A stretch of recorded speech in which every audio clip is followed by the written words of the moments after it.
Good morning and welcome to the Eclectic Radical. I'm Chris Richards, the Eclectic Radical.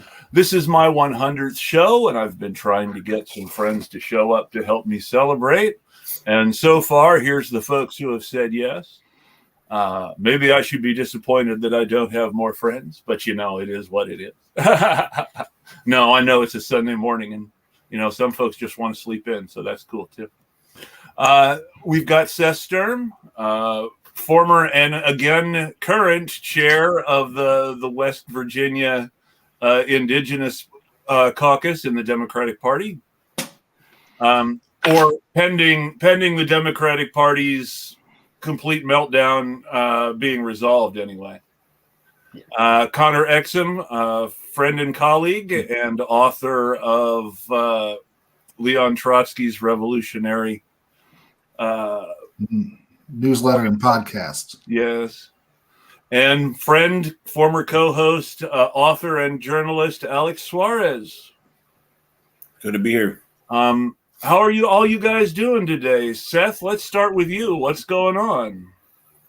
I'm doing well today. Not a lot's going on personally. There's a lot going on politically here in West Virginia, like you said. The Indigenous Caucus is embroiled in a battle with the Democratic Party leadership here in West Virginia. We've been trying to get help from the DNC, from outside. I mean, honestly, it's like West Virginia is one of those places where if you don't actively go after the bigotry and stand with oppressed and marginalized people, you're really setting the stage for something that's really dangerous, because there are a lot of white nationalists and Nazi types here. That's not representative of most of the people, but it's a dangerous thing here, and that's what we're fighting back against right now. Well, that's important. Connor, what's going on with you? Well, I'm really focused right now on homeschool education and its effects on the general population and public schooling, especially with this new rise of anti-trans gender rhetoric that's been going on. And I'm really looking at how that all plays in. I was supposed to go to a big hoopla that was supposed to happen in town, but it never did. I was the only one that showed up apparently on that one, because the doors were locked and no one showed up, and I was quite disappointed. But I want to see what's going on there. That's what I'm discussing, and that's what's going to be in my podcast in the next couple of weeks, a couple of articles on that. Well, now that's interesting and important, and I think it's interesting and important because there are a couple of different sides to that. The first side being how genuinely awful school is for so many kids, and what a great thing homeschooling would be for a lot of kids, while at the same time, who actually pushes homeschooling and why they actually push it in this political environment that we live in now. Yeah, I definitely agree with you on that there's definitely a need for homeschooling, but we have to look at which groups are pushing it the hardest and why, and what their political affiliations are at this point. I mean, is it just some kind of strange way of leveraging the local school boards to get more anti-trans stuff and anti-gay and whatever, critical race theory that they think is coming down the pike, which they can't even explain? Well, that's because critical race theory is just a convenient code for teaching the truth about the history of race in America. Yeah, that's definitely it. I mean, because nobody is sitting here giving the space traders or some other actual critical race theory text to elementary school kids or even high school kids. No. Which is a shame, because I think high school kids are just about at the stage of their development and ready to go out into the world where somebody should be handing them something like the space traders and making them think about it. I had a comment about homeschooling, but if you want, I can get into what I've been doing locally first. Sure. Well, talk about what's going on with you first, Alex. Definitely. Yeah, sure. So I've been working with Florida Rising. They are a nonpartisan group that is dedicated to rent control, and we're in the process of trying to set up a tenants union. The part of Florida I'm in Northeast Florida, is among the most expensive parts of the state to rent. And when Orlando's Florida Rising was successful in passing legislation for rent control, Tallahassee retaliated with a terrible bill. There's no earmark for all the money that was allocated. So basically it's going to go to the landlords unless we fight and make sure the money's sent local. But it's just another means to make it hard for the working class to be able to survive and to pay rent and have rights and rent control. So that's something I've been doing locally. And then I wanted to make a comment about homeschooling. Not necessarily that I'm opposed to it, but I think that it's also important for children to learn social interaction. And it could work good with peers their age, either siblings, cousins, or friends, neighbors. But yeah, homeschooling could work, but I think it'd have to have social interaction as well. Well, so the idea, this is one that I'm always finding a little interesting. The idea that kids learn social interaction from school. I think that's worth testing a little, because we were hearing that when they were talking about opening up schools, despite the ongoing COVID pandemic too, that kids need to learn, kids need to social interaction in order to develop. So how many of these adults who are talking about social interaction in school being important for kids' development remember their social interaction in school very well? I mean, bullying is a problem as well. Not every interaction is going to be positive.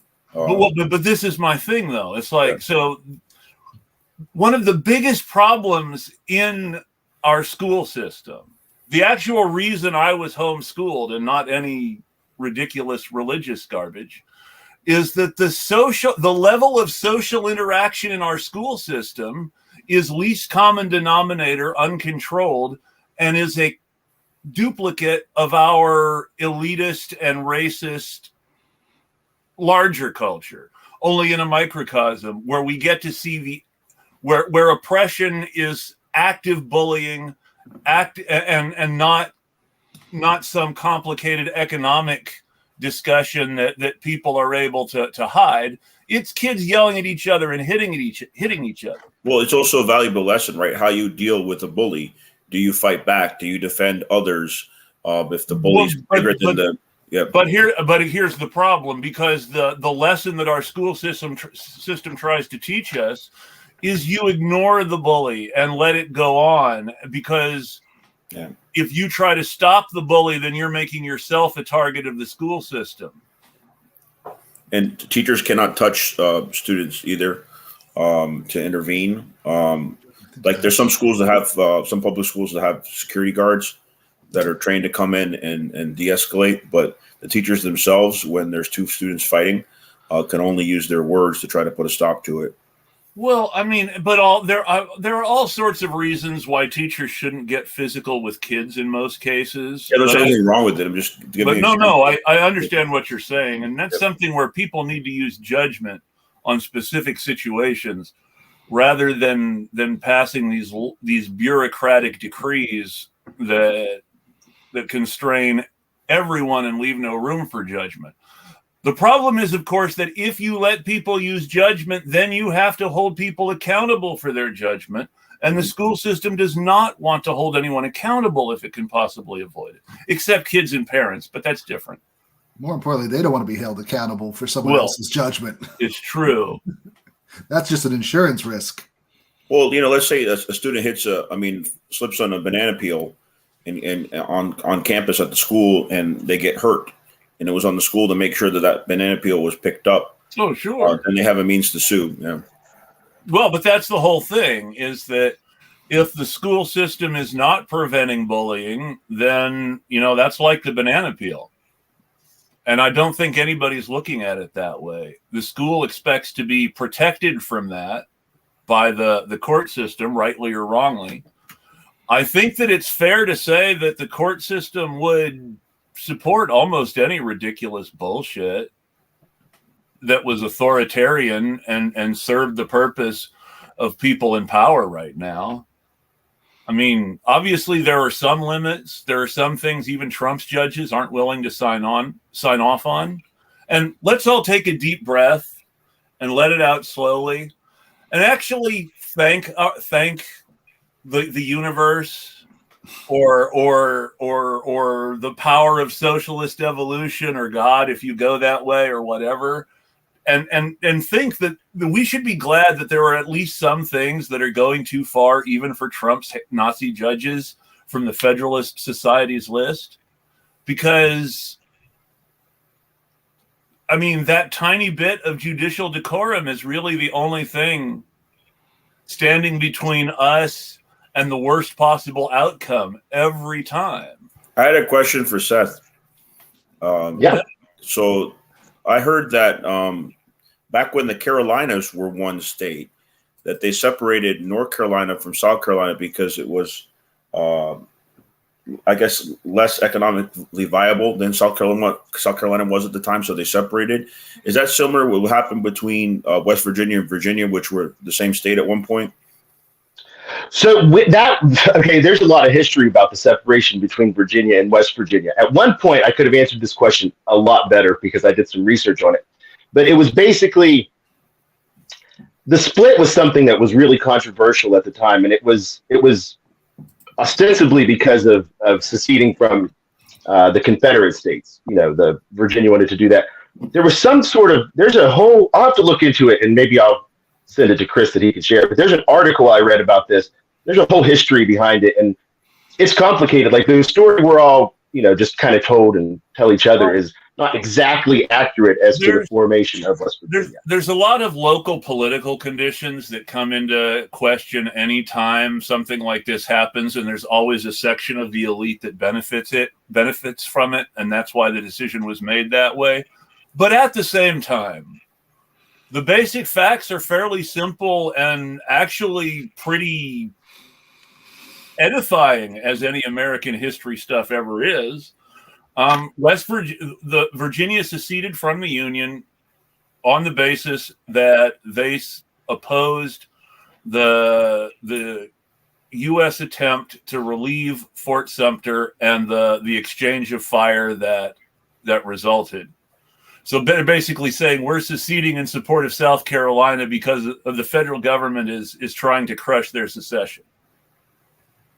I heard there's a part of Alabama, I believe Northwest Alabama, that almost became its own state. There's that a part refused to have slaves and printed even their own money at one point. There were the dirtiest secret of the Civil War is there were anti-slavery and anti-secession parts of every Confederate state. And in almost every case, these people were cruelly suppressed, much more authoritarianism than Lincoln used against anti-war protesters in the states. Lincoln was very careful about not wanting to be too.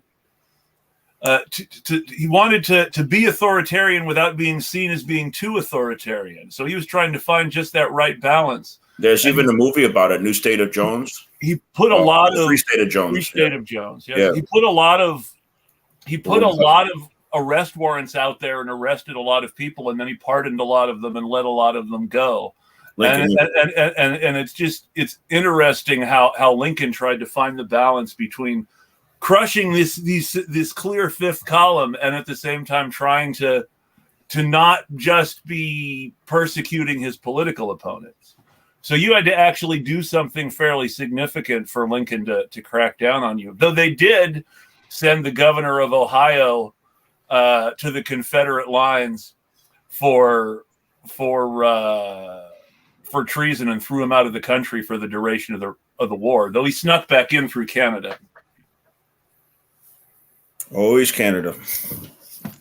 But West Virginia seceded from Virginia because that was where the people who did the most business with the U.S. Army lived, essentially.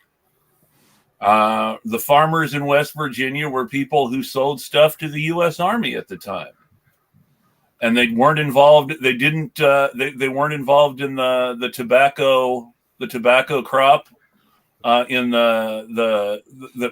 that was big in the parts of Virginia that seceded. They weren't the part of the elite Tidewater where the secession leaders all came from. West Virginia was people who benefited from connection to Pennsylvania more than from connection to the rest of Virginia, and wanted railroads that connected them to Philadelphia more than railroads that connected them to Richmond. So there was all this other economic stuff going on. It wasn't just that they were anti-slavery. But it's worth noting that when they decided to secede from Virginia, they knew that there was no way you could get another slave state into the U.S. when you were just about to fight a war over slavery. And so they put the abolition of slavery into their state constitution from the beginning, which means West Virginia, for good or ill, is the only southern state that came into being with a constitution that was anti-slavery. I heard also when you go to Savannah and you look at old buildings, those are actually buildings that were around before the Civil War, but not Atlanta, because in Atlanta, yes, Sherman burned it down. But when he got to Savannah, they surrendered. Well, yeah. The Atlanta was the end of the end of the burning line. Well, no, Atlanta was the beginning of the burning line from Atlanta to the seas. He got to Savannah. And then South Carolina, which people don't know about, because it was less of the state but more intensive. South Carolina must be destroyed was the missive that Sherman sent to his army when they marched from Georgia through South Carolina up into North Carolina. And they talk about how we just wrecked everything we could find in South Carolina. But as soon as we got into North Carolina, we gave away more than we took. These are soldiers with the army talking about how they were just going to punish these South Carolina folks for starting this shit. Yeah, they were the first state to secede, right? Yes, they were the first state to secede. It was the blockading of Fort Sumter that led to Lincoln's attempt to resupply the garrison, which led to the Confederates firing on the relief effort and the fort returning fire at the Confederates. Did Fort Sumter ever fall? Fort Sumter surrendered, yes. The garrison was exchanged very quickly. The commander of Fort Sumter was Major Robert Anderson, was immediately promoted to brigadier general. It took a while though, right? Kentucky, which was his home state, and given a very important sounding command, but mostly his job was just recruiting, and he got sick and died not too long after. Oh, I heard they held out a while. Yeah. It was. There's so much fun stuff in the Fort Sumter story, and I want to talk a little bit about 100 episodes. But since it's my show, I don't mind talking about the Fort Sumter story a little. The Fort Sumter story is just so much fun because Beauregard, who would become an important Confederate general later, was in command of the blockading forces besieging the fort. Beauregard was the favorite student of Anderson at West Point, where Anderson was an artillery instructor. So Beauregard, who was besieging the fort and managing the artillery bombardment, learned how to fire artillery from the guy he was shooting at. The Anderson, however, was probably still a little better than Beauregard because in all the shots fired, there was only one casualty. A Union shell hit a Confederate mule and killed it. So the one casualty was the Union being slightly better shots than the Confederates. The Union did not surrender because of the bombardment. They surrendered because they could not be resupplied, and they knew it. They were under siege. But so that's the part. That's the first shot. The shot that was fired at the relieving force was fired by Edmund Ruffin, who wasn't even from South Carolina. He was from Virginia, where he was a famous secessionist.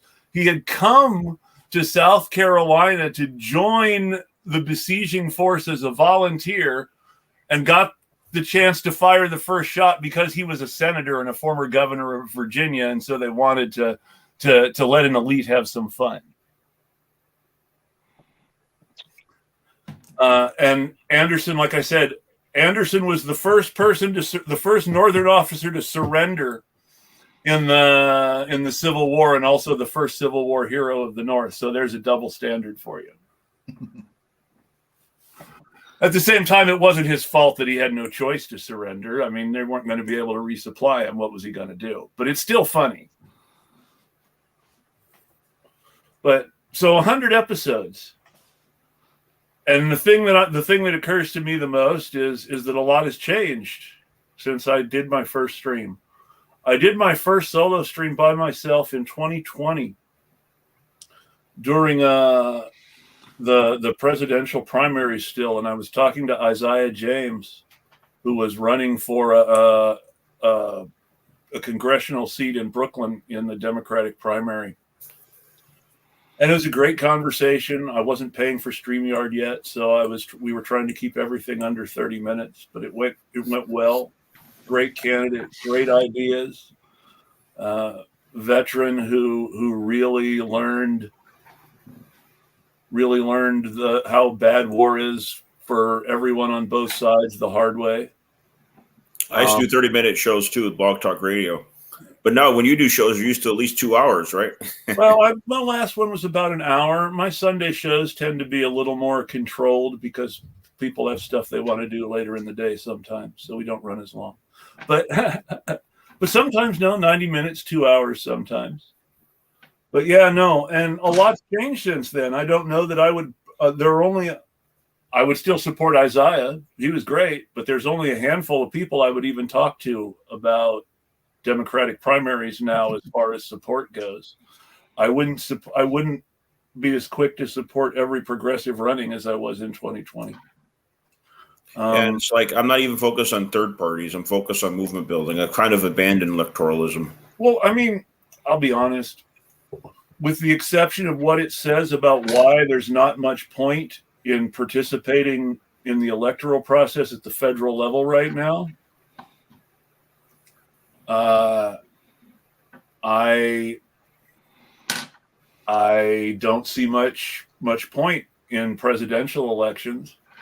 I see some point in congressional elections, but not a massive amount. Maybe a few people who are saying important things in districts that have representatives people think are progressive who aren't. But other than that, I don't see a lot of potential at the federal level. I see change happening at the local and state level. I see as far as Democrat and Republican goes, the biggest fight right now, and I don't care how many purists take objection to it. The biggest fight right now, as far as electoralism goes, is keeping Nazis out of school boards and state governments. Which is hard. It's hard to do. I mean, and I hate to say this because I'm not in any way a Democrat or a Democratic Party booster, but the elections that matter the most in the past few cycles are a liberal Supreme Court justice winning in Wisconsin and the Michigan Democratic Party's taking the state back from Nazi Republicans who had taken it over. Now, those aren't huge progressive gains. These are corporate Democrats in Michigan. This is a liberal in Wisconsin. But the point is that these were states that had complete gerrymanders not too long ago. Wisconsin is still pretty gerrymandered. And the Supreme Court judge that just got elected is the beginning of attempts to ungerrymander it at the judicial level. Michigan was ungerrymandered because the Republicans there went too far. And in Florida, we call it redistricting, but yeah, there's still a lot of gerrymandering going on. And Florida is one of these places where we need these kinds of state revolutions.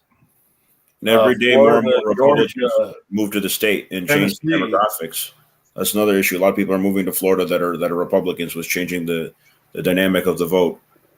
It makes a big difference, yes. Especially, I mean, you've got lots of people who move from New York to Florida because they don't like the quote unquote liberal politics in New York, which is scary by itself that they think New York politics are liberal. And they love to move to the more whiter part of Florida, North Florida. So part of it is because they don't want to have, neighbors that are people of color. And the other thing is that they don't want to be around liberals and all that. Well, and even, and let's be honest, even in the parts of Florida where that aren't so overwhelmingly white, there's still a lot of what I would call geographical segregation that's left over from Jim Crow. When I lived in Tennessee, there was still a white and black side of town. In California, it's a rich and poor side of town, and while a higher percentage of the rich people are white, the neighborhoods in California are segregated by money and not by money and economics more than race. And it's fairly common to see all sorts of people in a rich neighborhood, and they all tend to think the same way, even more than in say Tennessee. Well, in Memphis, isn't Memphis a predominantly black city? Memphis has been a very black city for a long time. Yep. Gentrification, of course, is how people ethnically cleanse black cities. So I don't know what the demographics are like right now. But isn't everyone moving to Nashville? Isn't that the hot spot for white people right now in Tennessee? Like suburbia, Nashville suburbia. I don't know. That's interesting. When I lived in Tennessee, I lived in the Hillbilly Triangle. I lived in Tri-Cities, Tennessee, little tiny town called Blountville. The nearest major towns were Bristol, Tennessee, which is the real Nashville. If you're a country music fan, and you shouldn't be, but if you are, if you're a country music fan, then what you need to understand more than anything else is that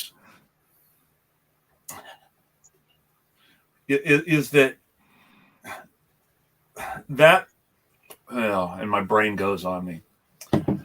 Well, that was Appalachia, right? The Appalachia part. That part of Tennessee is the pro-union, anti-slavery part of Tennessee that was punished for trying to secede during the Civil War, and was the sort of hotbed for scalawaggery and carpetbaggery during the Reconstruction. Which we need to understand that while there was corruption, and while corruption is bad, the scalawags and the carpetbags were heroes, and we need to remember them as heroes and not the fake bullshit of the anti-Reconstructionists who took over those states since.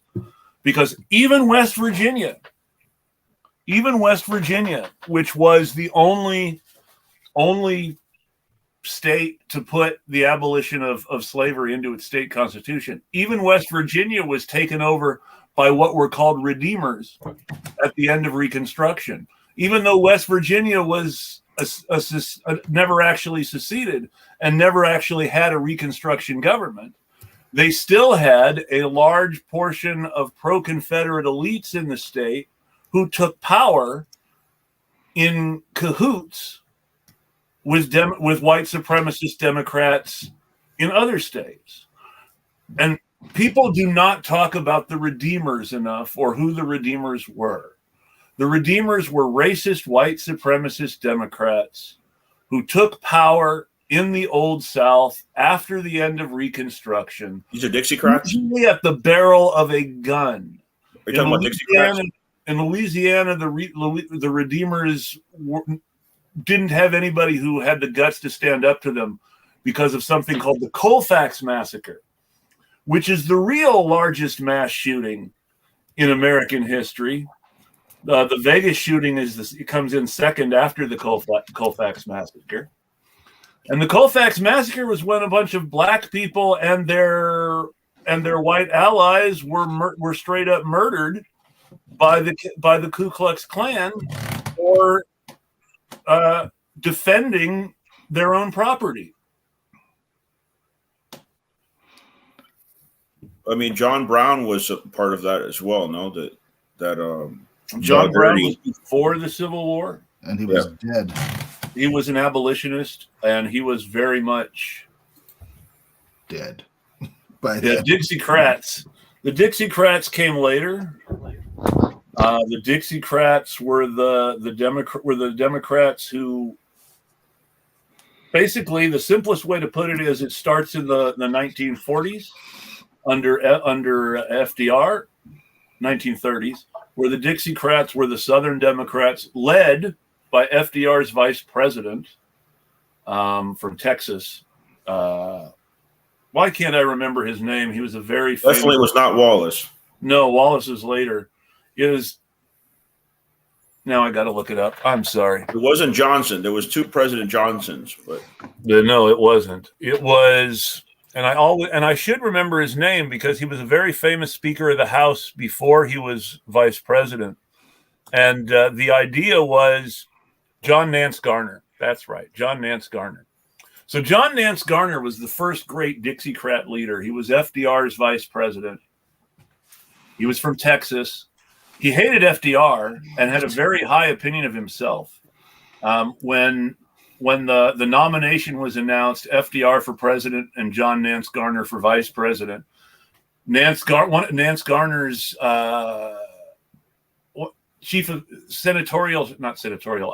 congressional chief of staff said to the reporters, "This is a kangaroo ticket. It's stronger in the hindquarters than it is in the front." And between that and his constant support of Southerners who insisted that states control New Deal programs and the distribution of money for New Deal programs so that federal programs could be segregated at the state level, he ended up not coming back as vice president. He was replaced by Henry Wallace when FDR ran for re-election. Well, JFK was going to replace Lyndon Johnson in his second term. There's rumors. No one actually knows. There was a lot of, what's funny is that one of the favorite pastimes of political talking heads in the 1960s was speculating whether presidents were going to replace their vice president and who their running mate was going to be. There was a huge speculation about whether Hubert Humphrey would be Johnson's running mate or not in Johnson's reelect. I mean, sorry, not Johnson's in Johnson's reelect before Johnson ended up not running. Right. And before Johnson ended up not running, there was actually less discussion about whether Johnson would run for re-election. Everyone assumed he would, than whether Hubert Humphrey would be his running mate. And instead, the news story ended up being that Johnson dropped out of re-elect when Eugene McCarthy did much better than expected in the New Hampshire primary and came in second.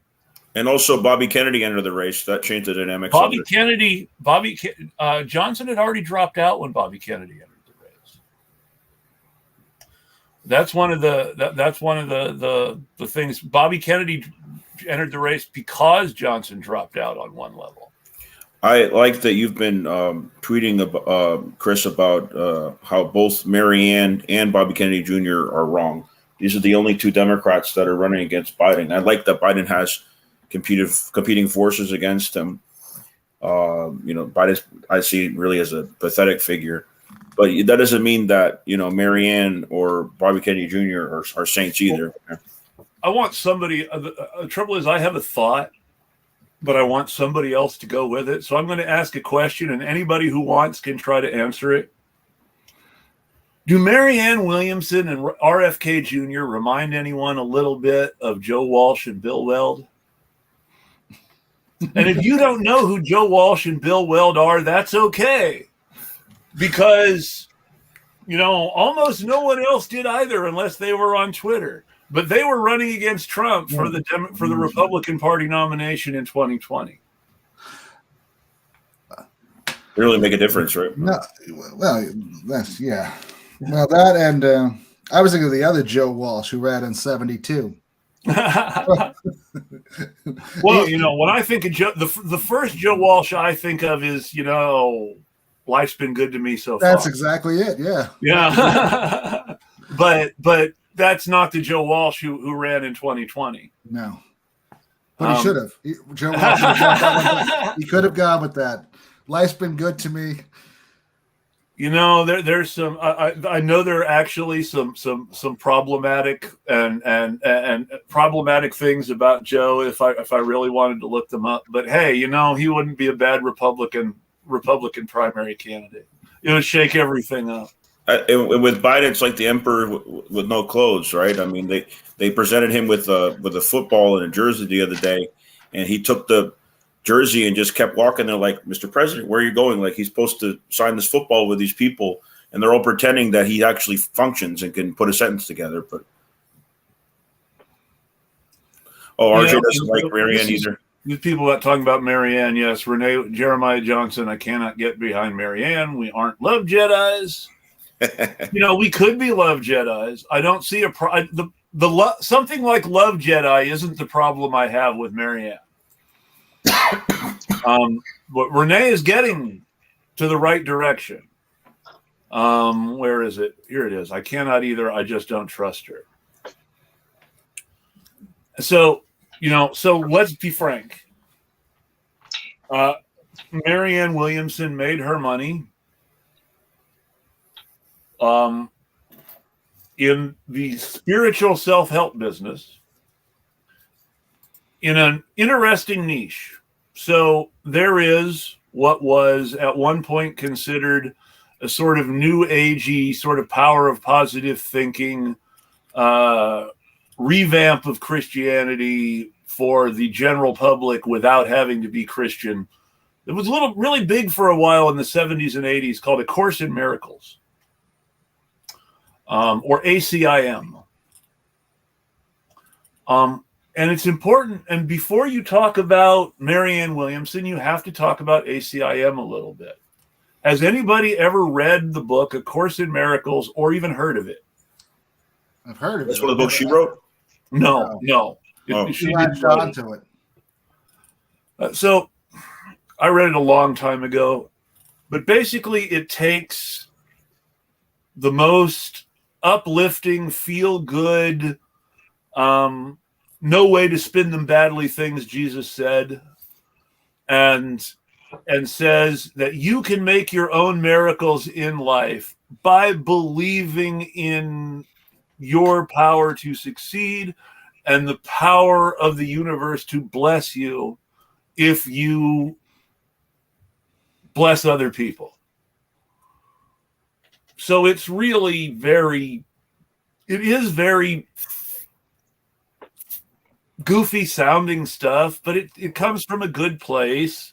It's intended to sound inoffensive and not bother people and make people feel good and to make money. Like a Hallmark movie. Like a televangelist. And it's Hallmark card Christianity as a product to be sold. And the original authors made a good deal of money. There are a lot of people, some really wonderful people who teach for free. So let's put that out there. There are people involved with ACIM who don't make money off ACIM. And that's no worse or better than any other sort of church group.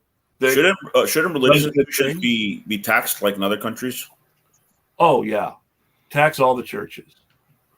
Or at the very least, tax all the Christian churches because they're obviously political organizations. It's interesting how Israel uses religion to divide, right? Like, for example, I always thought that the Arab citizens of Israel or the historic Palestinians, I'm talking about 48 Israel, did not have to take part in the draft. I was incorrect. If you're a Muslim, you don't have to take part in the draft, but they do draft all Arab Christians. And the Druze community is very active in the Israeli military.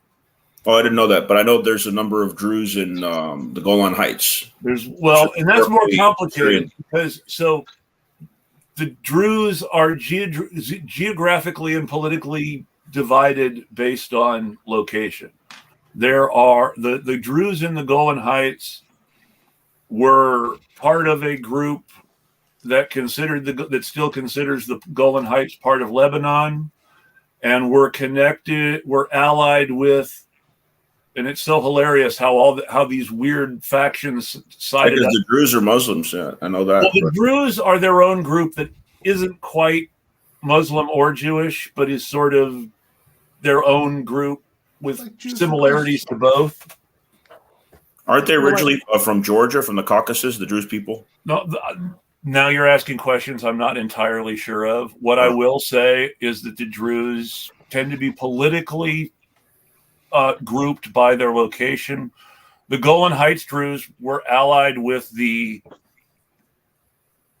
Phalangists and the Syrians during the Lebanese Civil War. Mm-hmm.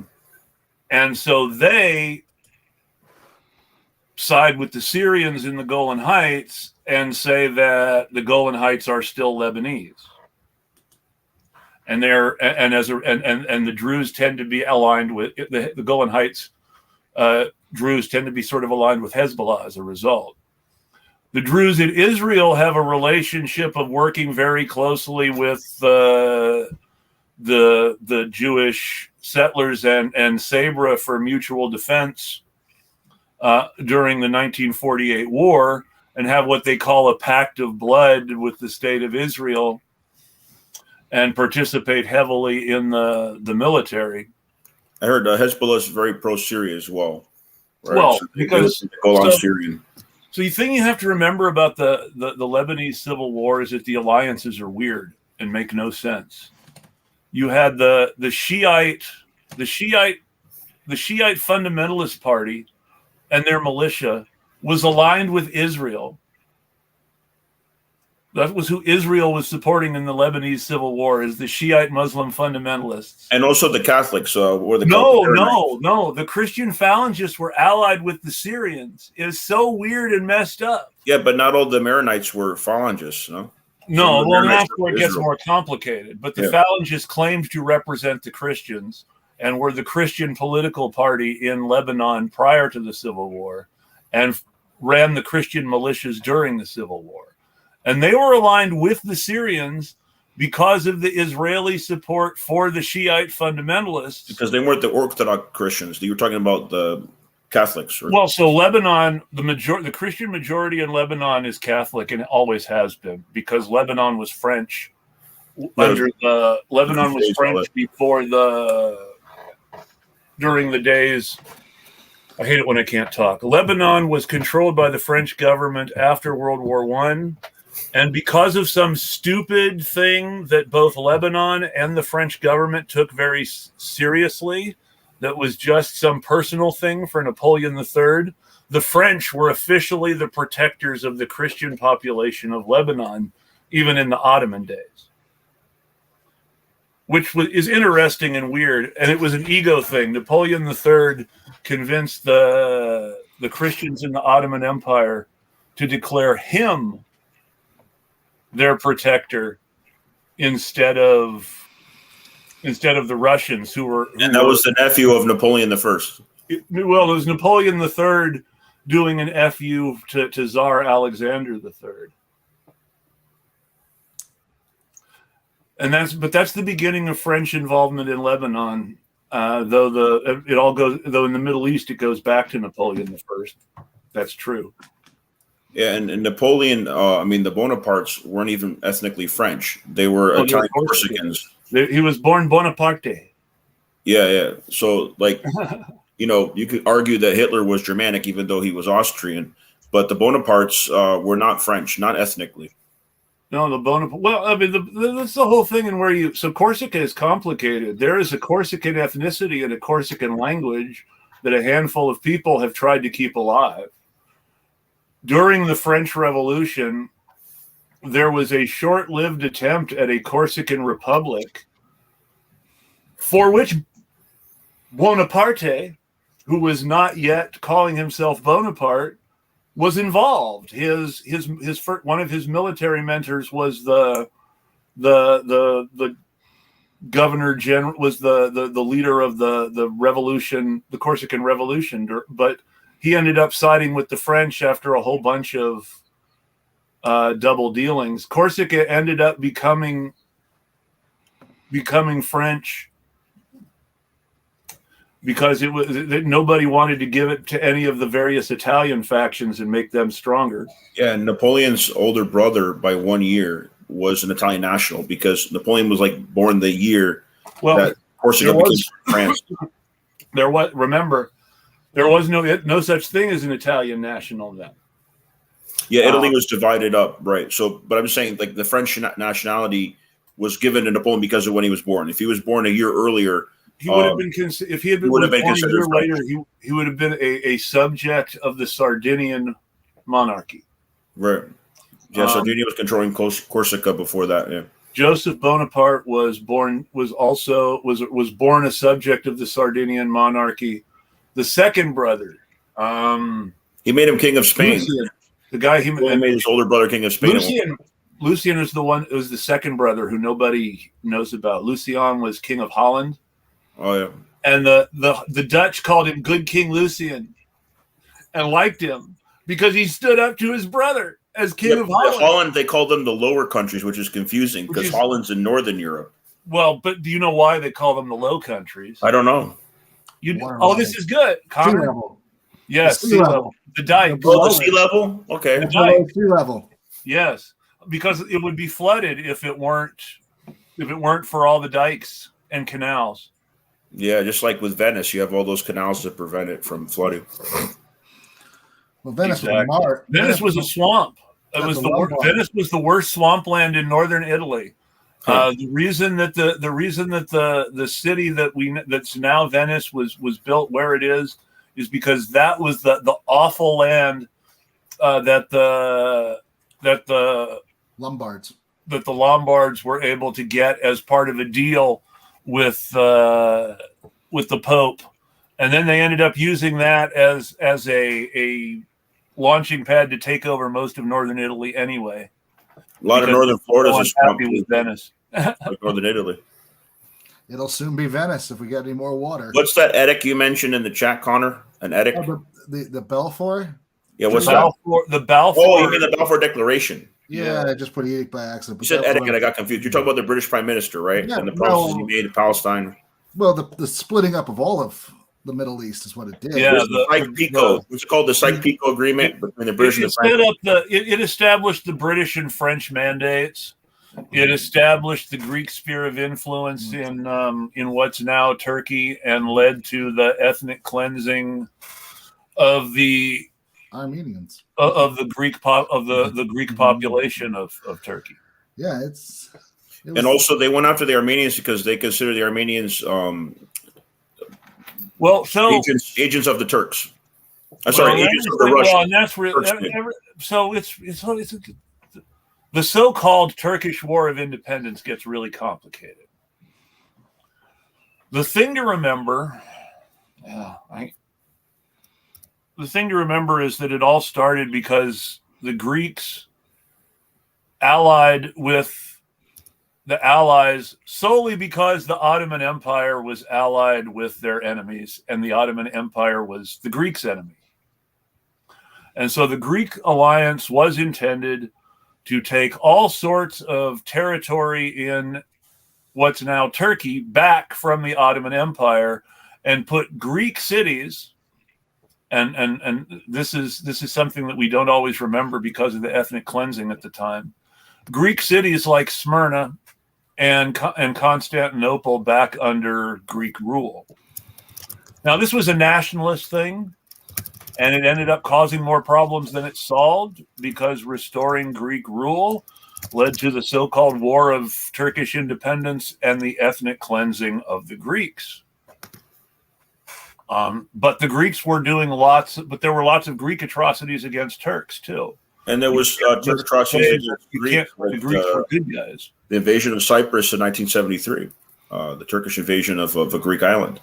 that divided up the island in the north and south. And the Armenians are the historical underclass of the Ottoman Empire. In the Ottoman, well, not underclass, but the historical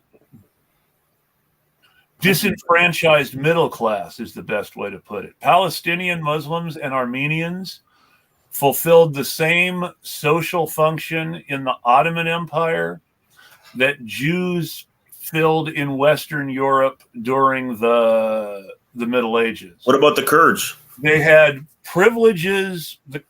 I'm not talking about the Kurds right now. All right. They had privileges compared to the average peasant. Those privileges were extremely fragile and came from their relationships with the federal government's representatives wherever they lived. And those special privileges were deliberately used by the federal government to make them scapegoats and targets for civil violence. So Armenians and Palestinian Arabs were in this very vulnerable situation of being the only real middle class people in a two-class society, and being vulnerable from both sides because of it, and being scapegoated by the people in power so that they were often attacked when people really should have been pissed at the government. The best example is that the kings of England, until they threw the Jews out, created a Jewish money lending cartel that had an unreasonable amount of economic power, solely so that they could then force that cartel to loan money to them at the expense of the rest of the country, and at the expense of the borrower, of the lenders, who had to be that much harder on all the people they could force to pay, because they knew the king was never going to pay them back. That's why the Sephardic Jews were expelled, or at least the reason given, that they didn't want to pay them back. The money lending thing was the reason people gave for hating Jews, but the money lending thing was a role they were forced into by royal establishments. The only career they gave to use them as a buffer for discontent. You weren't mad at the king's taxes. You were mad at the interest being charged on your loan to pay the king's taxes. The usury and all that. Yes. And hey, it worked for the kings.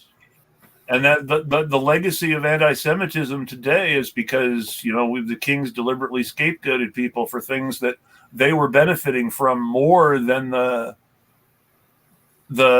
oppressor by proxy was. I wanted to tie in the Kurds a little bit, because it's fascinating the fact that Saladin, who's the most famous Arab liberator of Jerusalem from the Crusaders, was not actually Arab. Well, but that's the whole thing. He was a Kurd from Tikrit, and his position was a Jew. But he wasn't. He also wasn't. He was also But while he was ethnically Kurdish, he was more importantly the leader of a Turkish army. The Seljuks were the Seljuks who had created the command structure. They were before the Ottomans, yeah. That put him. Yes, the Seljuks were the first Turkish dynasty in what became the Ottoman Empire. The Seljuk Empire was overthrown by the founders of the Ottoman Empire. Saladin was part of the overthrowing process. He created his own little sphere of influence that was separate from the Sultan in Syria and Egypt. And he treated his prisoners with respect. He did not treat them like his Muslim subjects were treated by Christians when they were captured. Have you read the romances of the period from the Third Crusade that talk about Richard the Lionheart and Saladin having drinks and exchanging gifts after their battles and stuff like that? These guys were hanging out like buddies while their people were killing each other. Yeah, there was customs at that time as well. No, but it's just hilarious. They were hanging out, visiting each other, buying each other drinks, giving each other gifts, bragging on each other. I mean, obviously, this was what chivalry was like at the time. But it was just, what's interesting is this was very much the Western idea of chivalry. And Saladin was very deliberately playing that role in order to prove to the West that he was their kind of person too. Do you know what we get done if we had an American president sit down and have a beer with Putin? What we get done in Ukraine? I mean, it's good for leaders to talk to each other.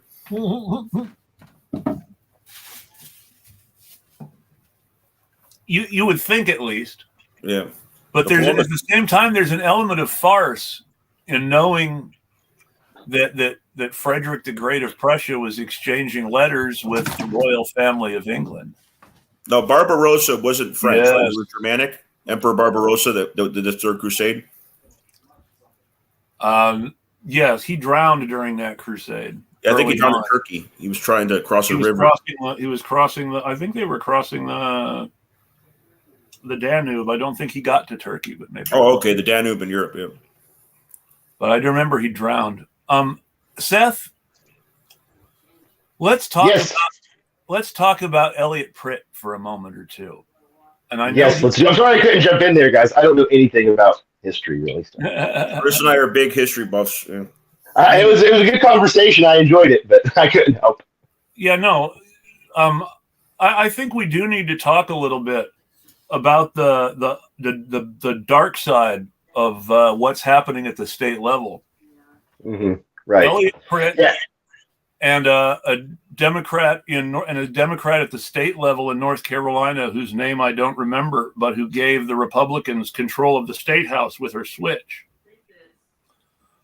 Both supposedly, well, in Elliot Pritt's case, allegedly a progressive, which is the grossest thing about it all. Switch parties. Yeah. What's going on with that? Why are Democrats suddenly becoming Republicans and jumping on this hate bandwagon? So this issue stems back to the transgender affirming care ban that they passed in West Virginia.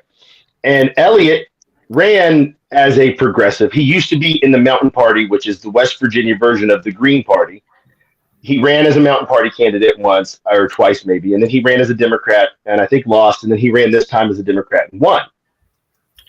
Well, one of the very first things that came up was this anti-trans legislation, and he turned coat and voted against protecting trans kids.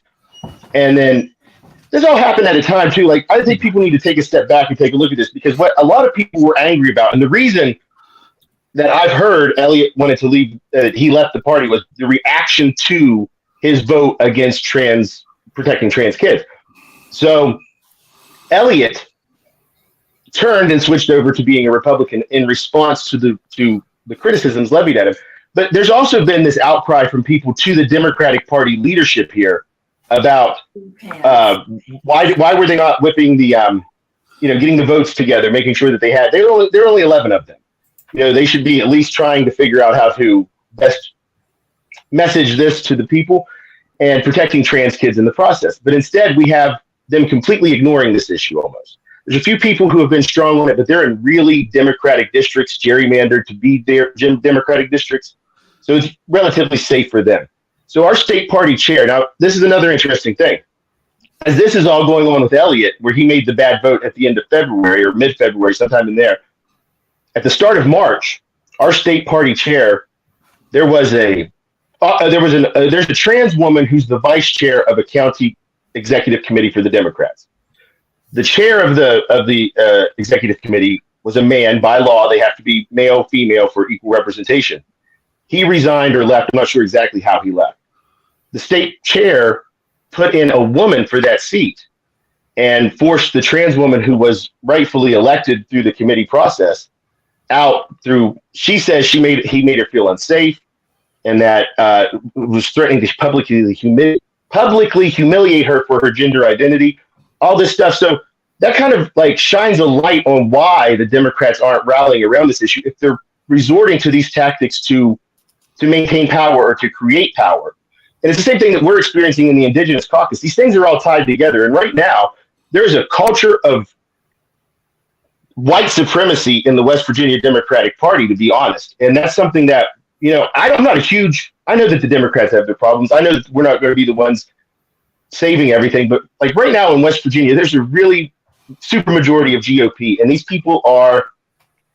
I mean, it's trite to say at this point, but they're fascists, they're neo-Nazis, they're nationalists, they're white nationalists. A lot of them. Let's drop the neo. Let's just call okay. Yeah, I'm with that. Yeah, the neo is they are.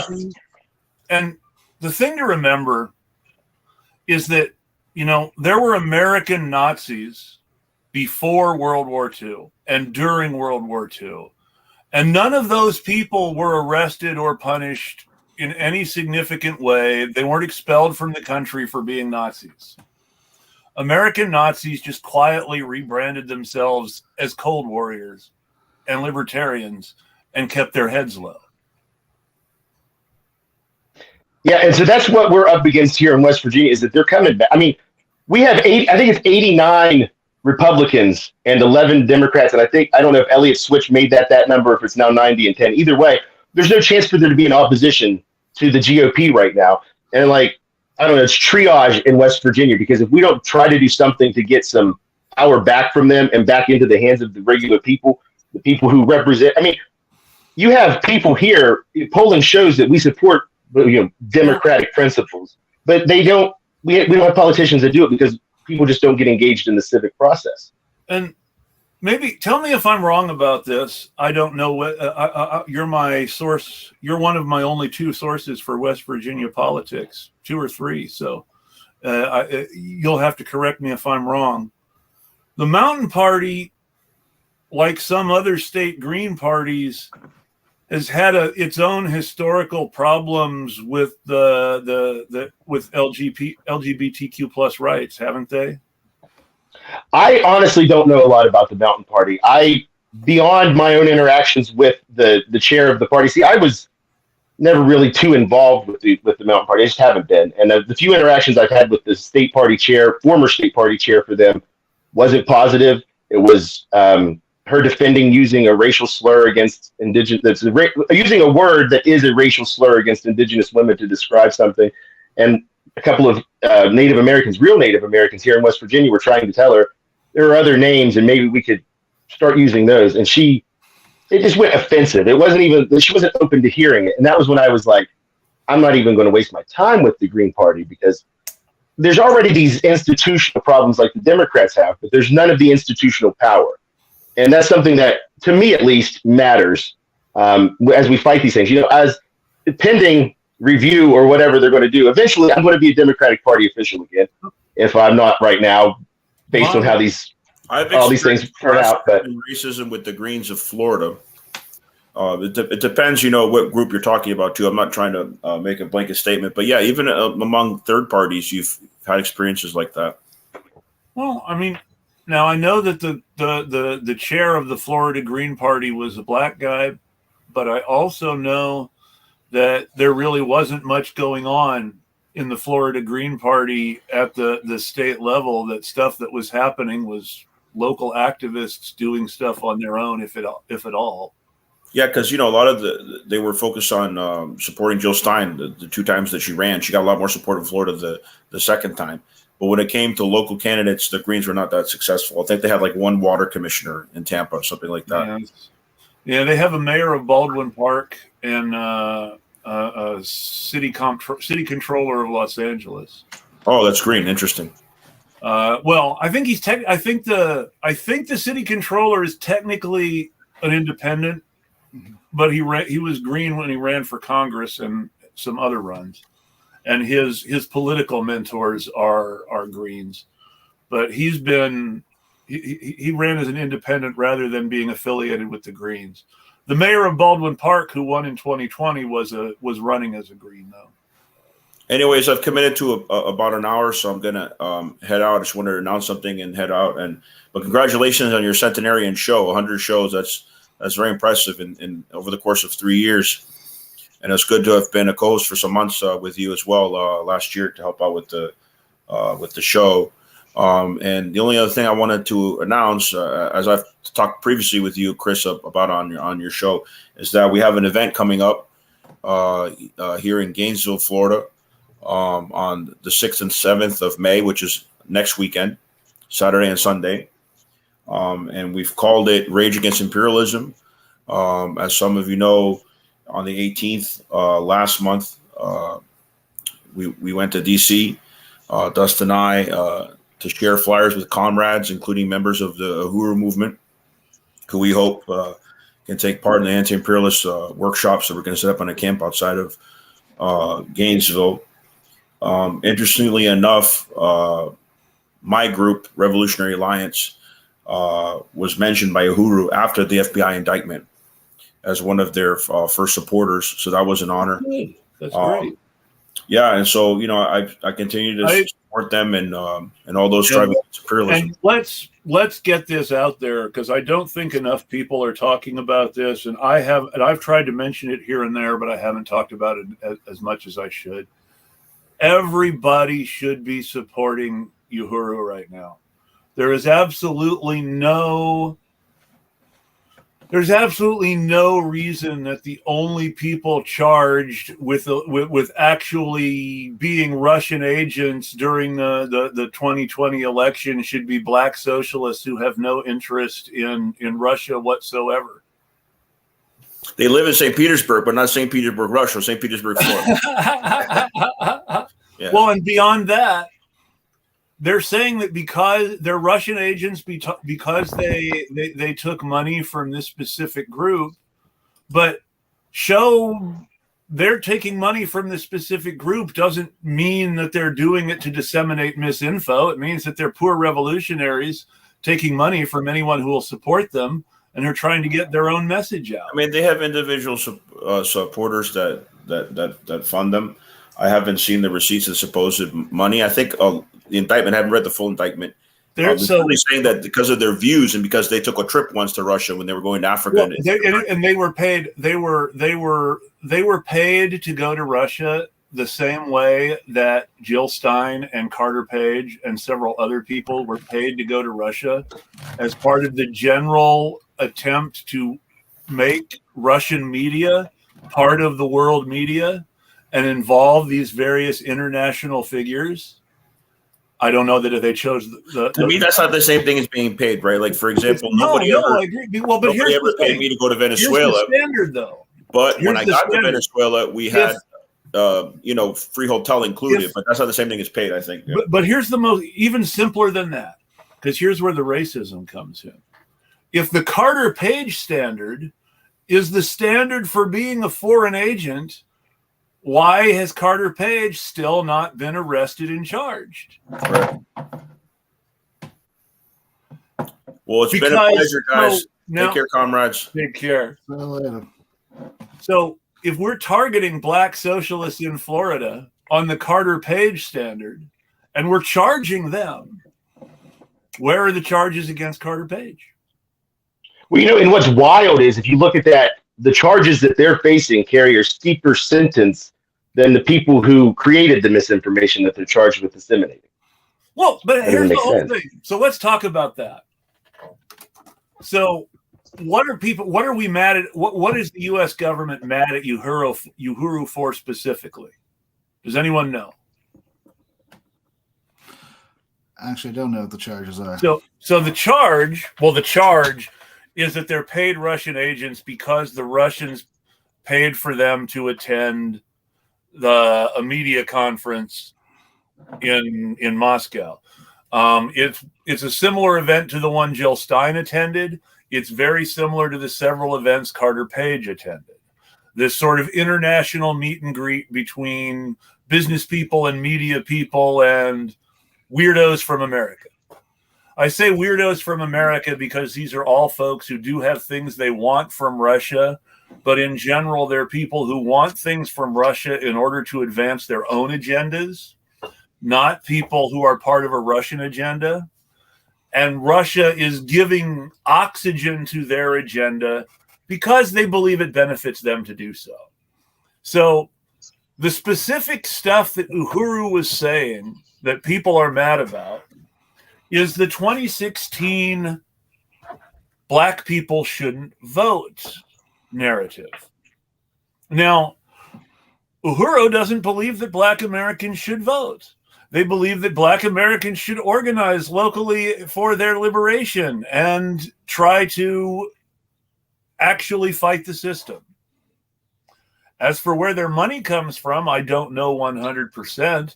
I do know that a lot of their funding comes from a white ally organization that exists specifically to support their struggle, and brings in and does whatever it can to bring in money for them. And that's, I think, something that people should look at, is white people organizing under Black leadership in that way. This is the biggest threat to the system there is white people being willing to follow Black leaders. That may be another part of why they're being targeted, though I won't go and say that's absolutely sure. But any sort of Black organization with any real white support that doesn't come from a major political party gets targeted. I'm sure we've all noticed that. I mean, that's just how they do it, isn't it? I mean, there's the whole thing where they targeted the people back in the day, and that's what they're going to continue to do that now. There's no reason not to. They have to protect that hegemony. Mm-hmm. Like when the FBI targeted the Black Panthers, and what was the name of that actress? Oh God, she was in Breathless. Breathless. Oh. Yeah, they drove her nuts, and she committed suicide. I know who you mean. Oh. They went after a whole bunch of people in all sorts of weird ways. Yeah, they kept on spreading this rumor that her baby was actually a Black Panther baby, and it, ruined her marriage, and she. That's She gross. Yeah, that's what they did. Yeah, Jean Seberg. Yeah, that's it. Seberg. Yeah, Jean Seberg. And she, but that was their tactic, because she was really strong on the left, and she was trying to get more Hollywood people into the Black Panther unit. So I don't want to go too much into the details, but the reason that Matt Orfalea was fired from the Bernie Sanders campaign is he made allegedly satirical videos about Martin Luther King Jr.'s sex life, whose sources were drawn from things like the rumors that the FBI spread about MLK and underage white girls, and in the letters and which were the focus of the letters they sent to him telling him to kill himself. Yes. So this is what Orf's video was about that got him fired from the Bernie Sanders campaign, for anyone who doesn't know that. And I say that because someone actually asked me the other day. I don't really know what's going on here. I shared that because he mentioned my name. What was it? I know he got fired from the Bernie Sanders campaign. I don't really know why. Who is he exactly? That's what you have to remember first. That's why he got fired. If people had looked more closely at why he got fired, rather than assuming he was being targeted to embarrass Bernie. He's pretty bitter about that still. He is pretty bitter about that still. And being targeted for having his white supremacy called out on a national level has just caused him to come out as more of a white supremacist. Before the Rittenhouse defense, he was trying to push a video on his channel called The Death of Kenosha. Yeah, I saw that. Yeah. The Death of Kenosha is devoted completely to the ridiculous far-right lie that the George Floyd protests in 2020 destroyed cities. Mm-hmm. If we're to believe Matt Orfalea, cities like Kenosha, Wisconsin, and Portland, Oregon don't exist anymore. I know. And that's what I was trying to bring out one of my articles about how that myth that they've been pushing on the left, that we have to join with the right for some weird reason, is just negates all facts about what happened in 2020, about the black vans picking up with U.S. Marshals picking people up. U.S. Marshals murdered a friend of my friend's here in Portland. Mm-hmm. They killed him up in Vancouver across the state line. But yeah, he shot a Nazi protecting other protesters at one of the big Black Lives Matter protests here. Wasn't he shot at first? Yes, I don't. Well, no, the Nazi was shooting at other people, and he shot the Nazi. Textbook saving the third party. Yes, good Samaritan law. Textbook Good Samaritan stuff. And he was, and immediately put out the charges, and they killed him instead of arresting him. Because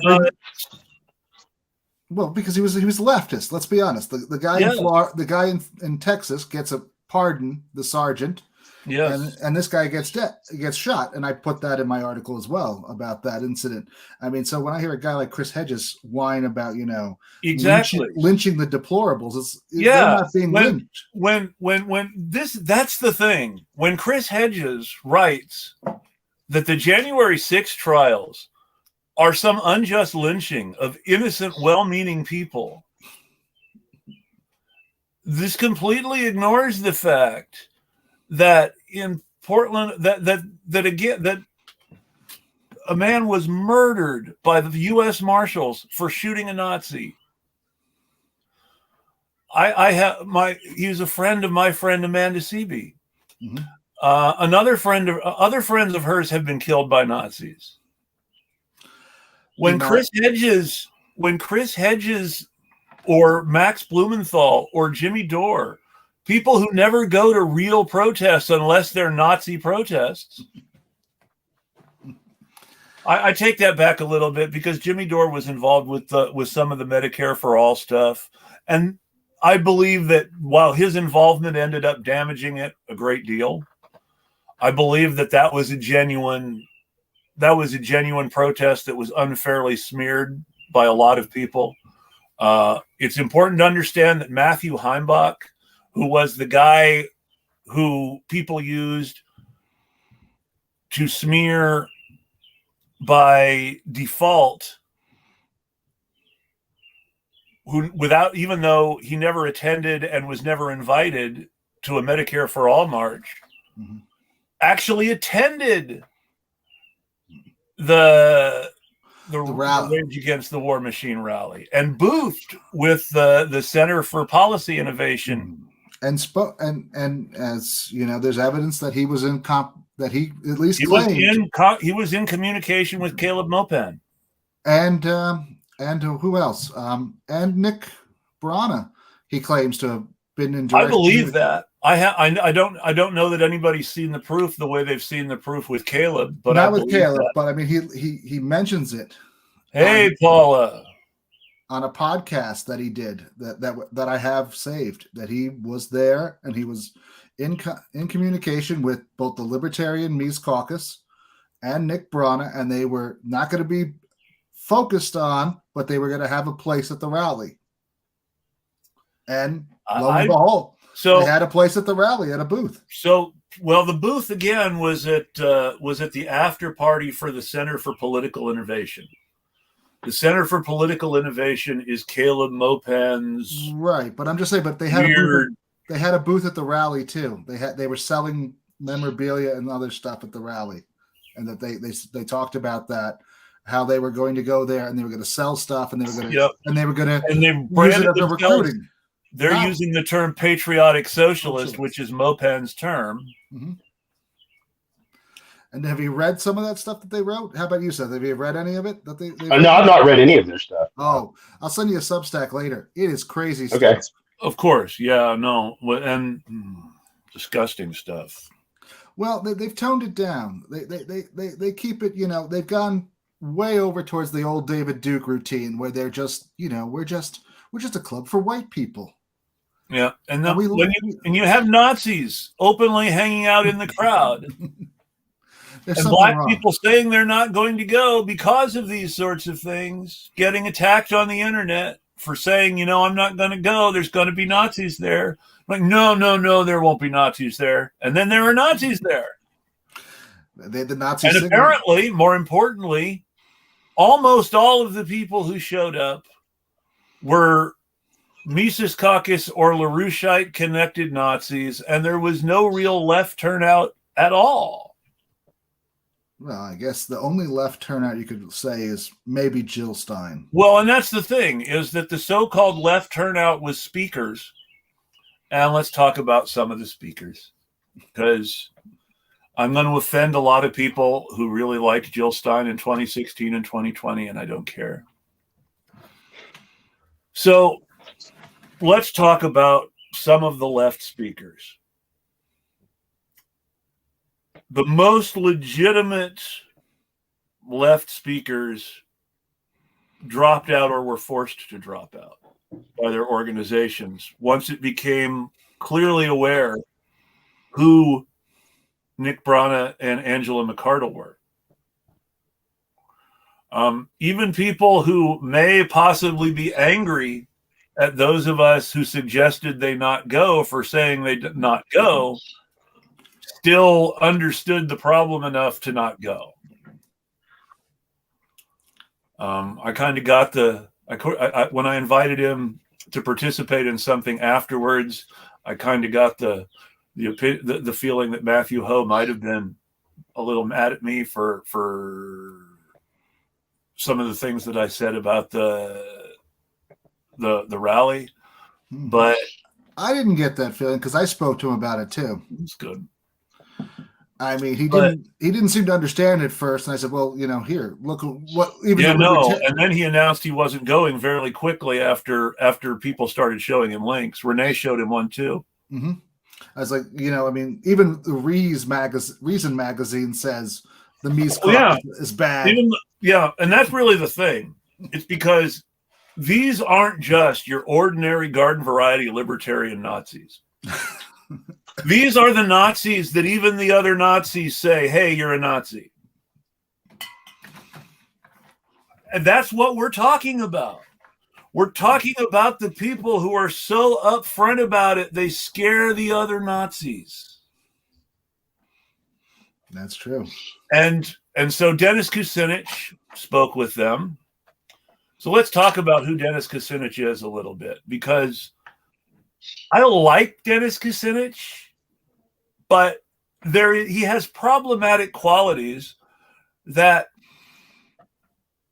are important to consider now that he's not in government anymore and is trying to make a certain amount of money off his name and reputation as an independent.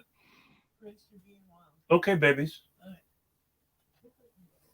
So Dennis Kucinich is a guy who, when he was a liberal congressman, was a member of the Council on Foreign Relations. I think technically he's still a member of the Council on Foreign Relations. So he's part of the Washington consensus at the deepest level. I mean, he may be a quote-unquote dissident voice when the subject of war comes up, but he hasn't quit the organization or stopped paying dues. Because let's remember, the Council on Foreign Relations isn't just some spiffy think tank. It's also a club for important people. They're all clubs, those think tanks. Well, this one more than others, because when you're at a certain level, you're paying to participate rather than being paid to participate. Well, that's true, but I mean, that club status gets you connections that keep you in people's sphere of influence. Well, yes, the presidents who followed Nixon were all members of except for Reagan. Reagan was the only one who wasn't, but people around Reagan were, so it doesn't matter. But the presidents who followed Nixon, Gerald Ford, Jimmy Carter, and George H.W. Bush were all highest level fellows, which means the organization paid them instead of the other way around, of the Trilateral Commission, who signed off on Samuel Huntington's famous Crisis of Democracy paper. Mm-hmm. Now, for those of you who don't know, Samuel Huntington believed that the crisis of democracy was that America has too much. Samuel Huntington believed that poor people and black people and immigrants who did not think in American ways were having too much influence in American politics because America was too democratic, and that America needed to be less democratic and more oligarchic in order to keep America American. By which, even though the piece never comes out and says it, by which Samuel Huntington means white. American has been a code for white since America was called America and not Turtle Island. Seth knows something about that. Probably not enough, though, right? Well, I mean, the American Legion, the first thing the American Legion did was hire itself out to bosses to break strikes. And the second thing it did was work as muscle for the KKK in states where the KKK wasn't big enough to have its own muscle. The American Legion was supposed to provide the army for the business plot against FDR in 1932, 33. And Smedley Butler was supposed to lead an army of disgruntled Americans against the Capitol and install himself as a Nazi dictator. And apparently Smedley wasn't having it because he testified to Congress instead. There was no coup. But no one went to jail either in that. Exactly. No one went to more than that.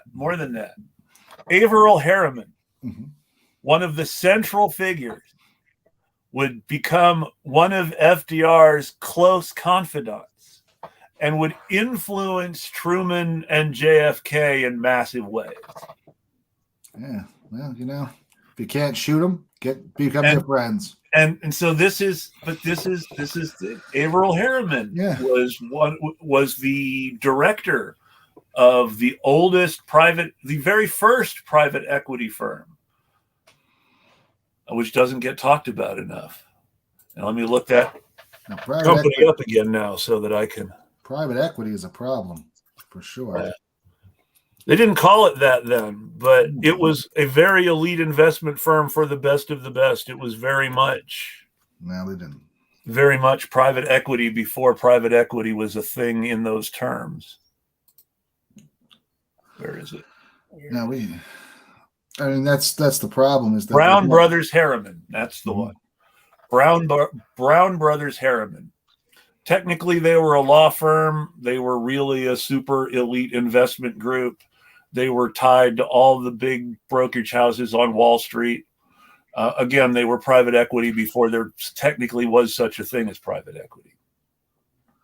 I mean, basically, private equity is either one or two things. It's either an investment bank or it's a group of tax lawyers that get together who form an investment bank. Well, private equity is basically, exactly, a group of tax lawyers who form an investment bank. They were a group of tax lawyers who were acting as elite advisors to all the investment banks, I guess is the best way to put it. And as a result, they themselves were in as partners on deals because they would take their fee as percentage of corporation owned by the law firm. Are they still around? I don't know if they're still around. I don't know if they're still around or not. Let's see. That's a good question. Or have they been purchased? The oldest and one of the largest private investment banks in the United States. Oh, still around. Still screwing the little guy.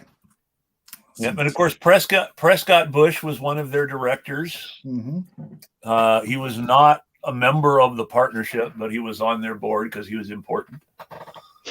Well, that's the trick, right? I mean, you get everyone who's important on your board and no one bothers you.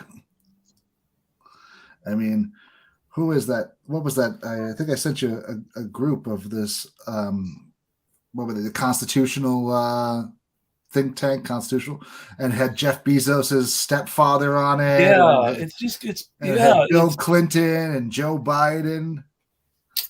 Well, all these people, it's like, and that's why this is why Hunter Biden was on a board of directors of an energy company in Ukraine too. This is why Chelsea Clinton is on boards despite having very, very minimal experience since graduating from law school on anything but sitting on boards. good to be rich.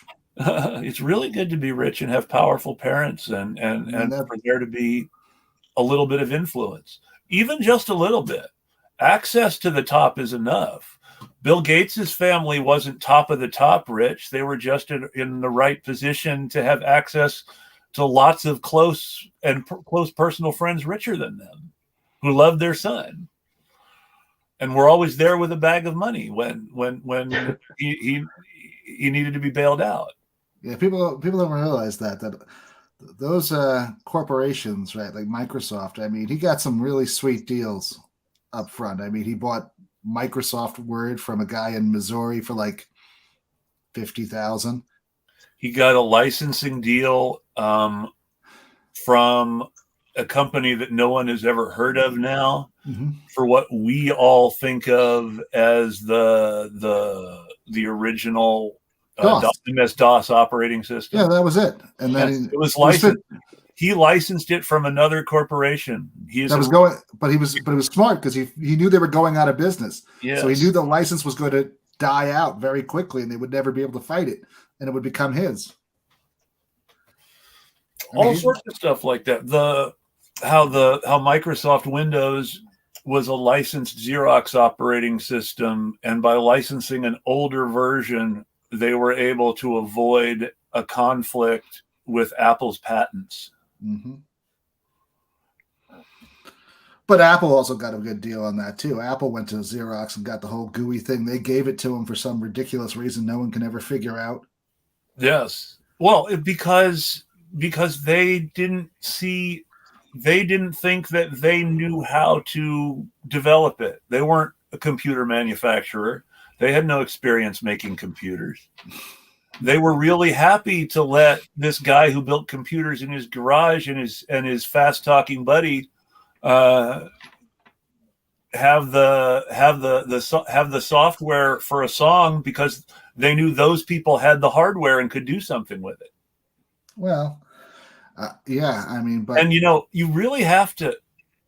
I think a business person, but you really have to give credit to Steve Wozniak for building hardware that Xerox was apparently really liked and was really impressed by, and was thinking, their computers are good. We don't mind giving them this.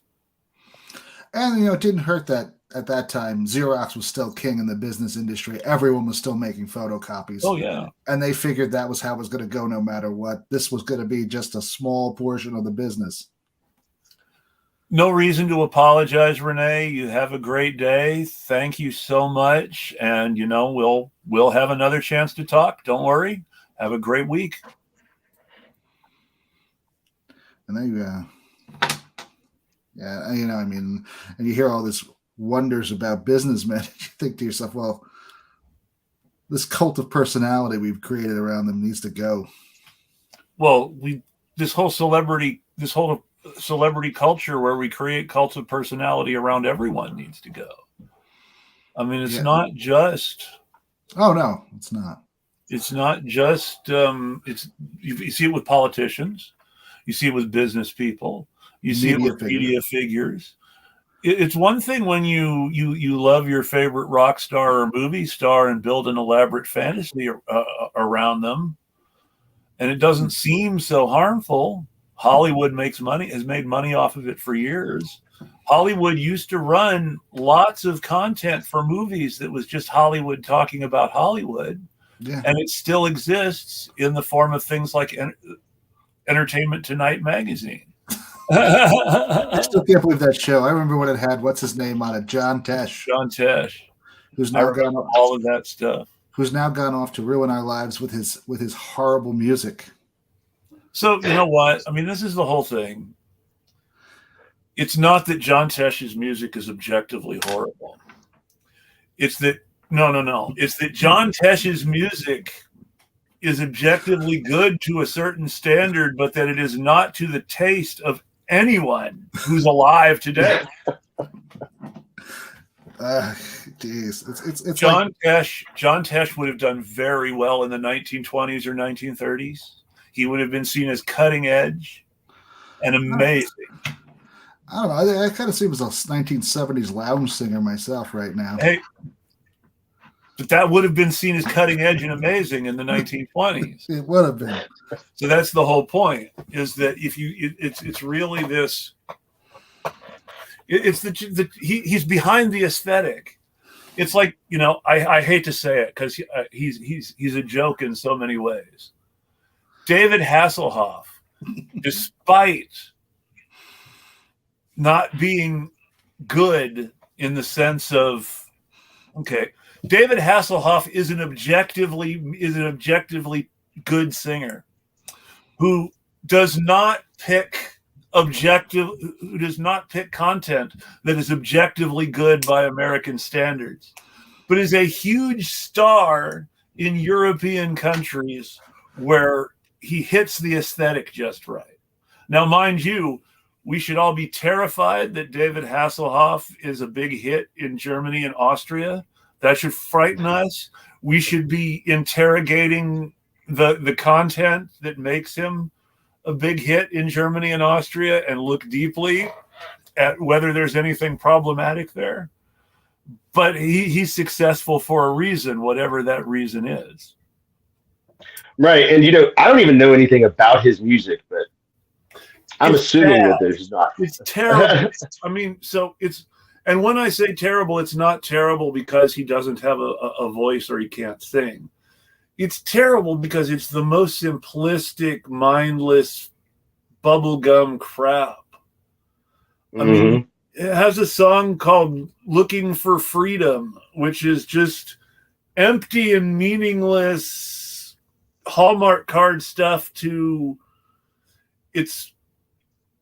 it's honestly like someone was trying to capture the feeling of we shall be free without groping for even that simplistic or profound message. And as a result, just sounding like a bubblegum pop psychologist somewhere. I can see that. I don't know his music, but you described it very well. But it's really popular it was really popular in the 90s in Austria and Germany. And people thought that he could be the lead in a Nick Fury movie because of his popularity in Europe as a singer, that people would come to see him in America in a movie, and it didn't turn out to be true. Well, but the Nick translate all that. Did sell a lot of VHS tapes in European markets. Well, I mean, if you love him as a rock star, why wouldn't you want to see him as a movie star? I guess that's how it works. See, I always just think of Knight Rider and Baywatch. Well, that's all I know him from, for sure. And the Hardee's hamburger or whatever. I don't even remember that because I'm not in a part of the country where Hardee's is a thing. Well, it's Carl's Jr. out there, and it was for him as well. But it was whenever. Because I remember before Hardee's and Carl's merged when they weren't a thing, and the merger.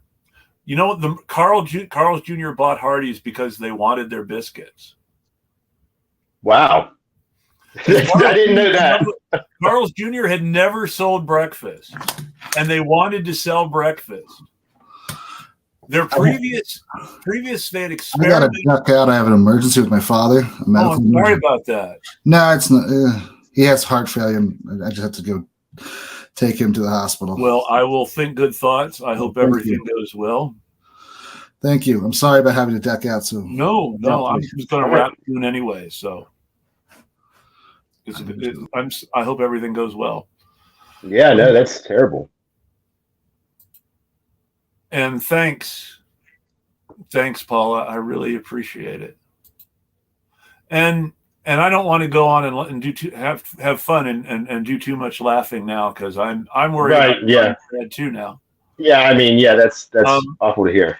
I do want to say where I was going before we got off on all the topics that were more fun is a lot has changed. When I started, I was doing a show with a candidate for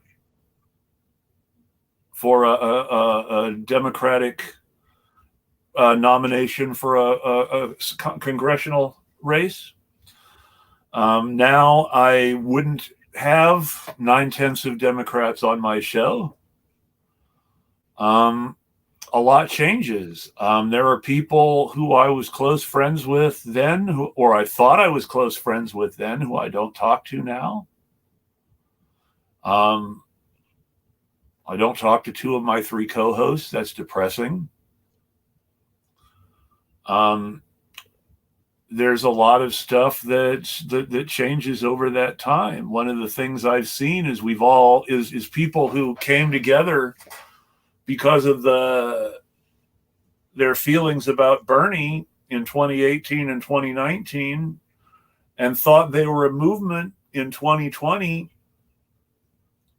were sort of revealed as a cult of personality who lost all cohesion when the leader of what they thought was a movement went in a direction that was against building a movement for the long term.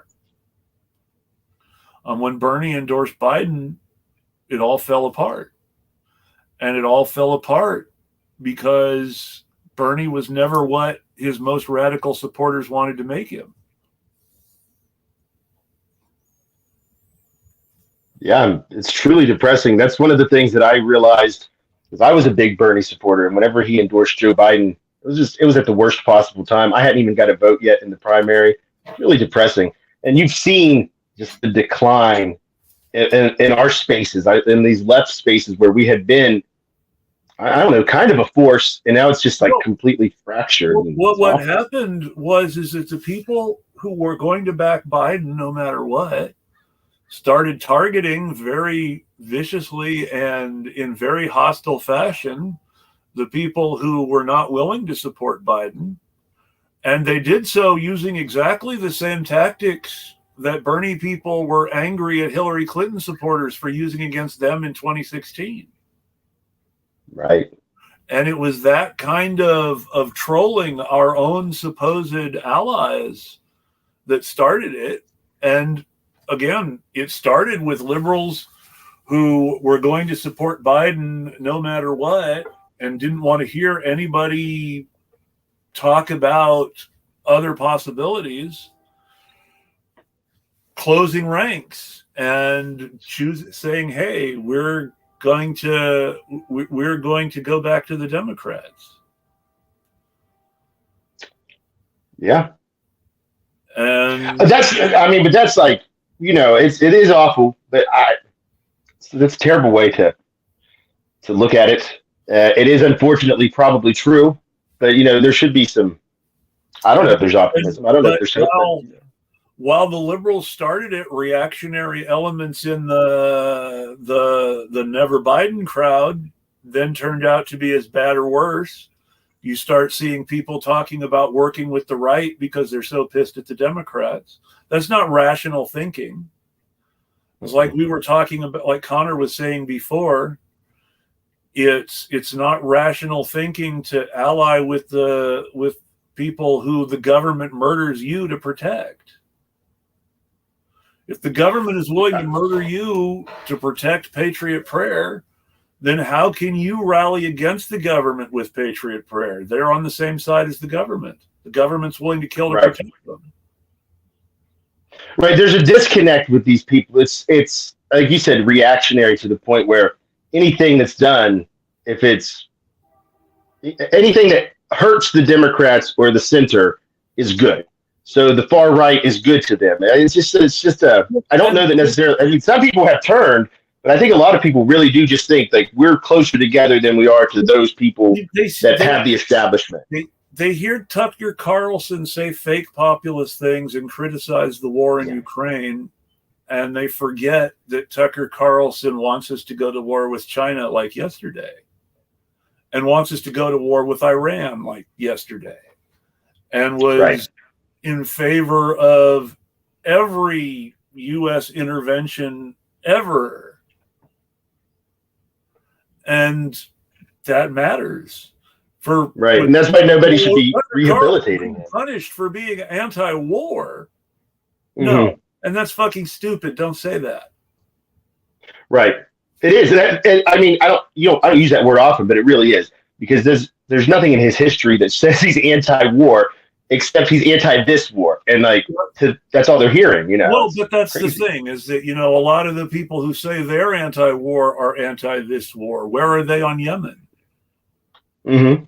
Their issue Right. on Syria is really interesting and specific because their positions on Syria would also hold true in Yemen, but they're totally not there for Yemen, despite caring about Syria. And what's the difference? Well, Russia cares about Yemen, but not Syria.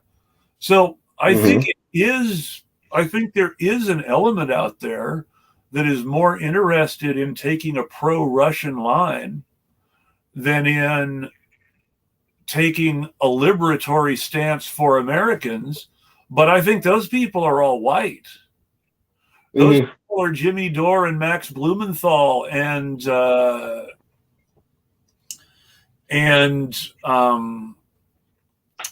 trying to think of another name and they're not coming to me, but Aaron Mate. All these people who have no problem telling other people to feel safe with people they feel safe with, despite the level of risk not necessarily being equal. Yeah, that's a great point. And I think that's really a good point to stop this, because I don't want to end on too happy a note. All things considered. Well, you definitely did not end on a happy note. So. I'm not. I mean, it's really truly depressing. It's awful, and I don't know if there's any hope to come out of it. Well, I see hope. But the thing is that in order to see hope, we have to stop skipping steps. People want someone like a Bernie to come along and win an election. And, I think we've seen why that's a pipe dream. Barack Obama called in every possible systemic favor that he could to rig the election for Joe Biden once it became clear that Bernie was going to run away with it and nobody liked any of the other candidates. Yeah. Able to say, okay, we can sell Biden as my vice president. And that's what they did. They sold Biden as Obama. Yeah. And everyone forgot that the whole reason Biden was chosen in the first place was because people needed a conservative racist to feel comfortable with Obama. Yep. And so where we are now is we have a whole lot of people who were always problematic in the first place and who were not supporting Bernie for the right reasons, showing their true colors, be it liberal or reactionary. And people who are really, really focused on making a change need to focus on local activism, political education, and consciousness raising. And the consciousness raising is the most important part because most Americans are not class conscious. And those that think they are class conscious have a lot of silly Western white bullshit contaminating their class consciousness. And we have to be clear what class consciousness means. We have to spread that idea of class consciousness. And then we have to be able to educate people and organize them around it. That's hard. But that's the part everybody's skipping. This is why the Black Panthers did things like school lunches. This is why you need to start local and basic. You have to look at the needs that aren't being met by the system and find ways to meet those needs and make the system look bad. Because that's what the Black Panthers were killed for, is showing that people did not need the system and could make the system look bad by breaking from it. So that's where our hope is. And Renee has talked about this before, and I want to give her a call. I want to give her a call out. Since she left, I wanted her to come on, but like she said, she overslept. We'll have another chance to talk. But I do want to say she said a lot that we need to divest ourselves from capitalism. And the way that we divest ourselves from capitalism is by organizing a support network that allows us to do so, and that provides things like school lunches, and that watches and polices the police for the community. And those are things that the government will consider criminal and will crack down on us for doing. But it's still necessary. And that's really where we are. That's the way that we have to build. That's what people are afraid of doing because nobody wants to get shot. And we have a culture where people are afraid of ending up like the people who got shot. And I can understand that. But that fear is what holds us back, because fear kills hope. Mm-hmm. And then that's my final thought for my 100th show. And Seth, I want to thank you for sticking it out with me. Hey, thanks for having me on. I was glad to be here. Congratulations on making it 100 shows. I hope everything's good with Connor's dad. I hope so too. I want to thank everybody who showed up in the chat, still there or not still there. Thanks, Paula. Thanks, Renee. Thanks, Jeremiah and Gira. And everybody, you have a great week, and I'll tweet at you.